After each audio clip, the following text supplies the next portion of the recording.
తిరుపతిలో త్వరలో women cricket అకాడమీని నెలకొల్పనున్నట్టు ఉమ్మడి చిత్తూరు జిల్లా cricket association chairman Vijay Kumar పేర్కొన్నారు. తిరుపతి ప్రెస్ క్లబ్లో బుధవారం ఉదయం జరిగిన మీడియా సమావేశంలో ఆయన మాట్లాడారు. 17 సంవత్సరాల సుదీర్ఘ న్యాయ పోరాటం అనంతరం ఆంధ్ర రాష్ట్ర క్రికెట్ అసోసియేషన్ ఉమ్మడి చిత్తూరు జిల్లా క్రికెట్ అసోసియేషన్ గుర్తించిందని ఆయన హర్షం వ్యక్తం చేశారు.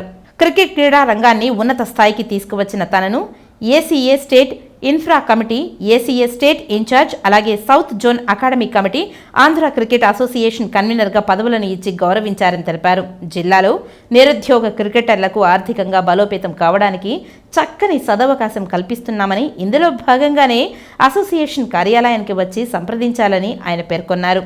త్వరలో ఆంధ్ర రాష్ట్ర క్రికెట్ అసోసియేషన్ అధ్యక్షులు కేశినేని చిన్ని వారి బృందం తిరుపతి పర్యటించనున్నట్లు తెలిపారు. తిరుపతిలో క్రీడా మైదానాలను సెలెక్ట్ చేసుకుని క్రీడాకారులకు మరింత ఉత్సాహాన్ని పెంపొందించనున్నామని ఆయన తెలిపారు.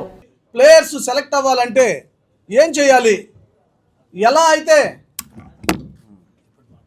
అయితే చిత్తూరు జిల్లా నుంచి ఎక్కువ మందిని మన రాష్ట్రానికి పంపించాలనే ఒక కసరత్తు చేసి మా సీనియర్లు అందరూ కూడా కూర్చొని మాట్లాడుకొని జిల్లా అసోసియేషన్లో ఎవరైతే క్రికెట్ ఆడారో ఆ పిల్లలందరూ కూడా కలుపుకొని మేము ఒక ప్రణాళికను తీసుకొచ్చి ఈ సంవత్సరం జరిగిన చిత్తూరు జిల్లా క్రికెట్ అసోసియేషన్కి సంబంధించి అండర్-23 జోన్ మేము వచ్చిన తర్వాత జరిగే మ్యాచ్ల్లో మొట్టమొదటిగా 23 సంవత్సరాల ఈవెంట్ అండర్-23 సెలక్షన్స్ జరిగింది. ఆ సెలక్షన్స్లో మొట్టమొదటిసారిగా ఈ ప్రయోగం చేసినందువల్ల మన జిల్లా నుంచి 11 మంది క్రీడాకారులు ఆడితే మొట్టమొదటిసారిగా మేము చేసిన ఈ ప్రయోగం వల్ల 7 మంది ఒక ఏజ్ గ్రూప్ నుంచి జోన్కి సెలెక్ట్ అవ్వడం ఇదొక హిస్టరీ.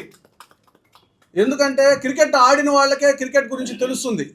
ఎక్కడో రాజకీయ నాయకులు లేదో ఇంకొక ఆర్థిక బలం ఉన్న వాళ్ళు ఇలాగ క్రికెట్ అసోసియేషన్ మీద వస్తే ప్రతి సంవత్సరం అవ్వాల్సిన 7 మంది 8 మంది పిల్లల సెలక్షన్స్లో కూడా ఒకరికిద్దరికి పరిమితం చేసి అన్యాయం జరుగుతున్న తరుణంలో మేము వచ్చిన తర్వాత మొట్టమొదట ఏ విధంగా చేయాలనే ప్రణాళిక చేసి ఈ విధంగా చేశాము.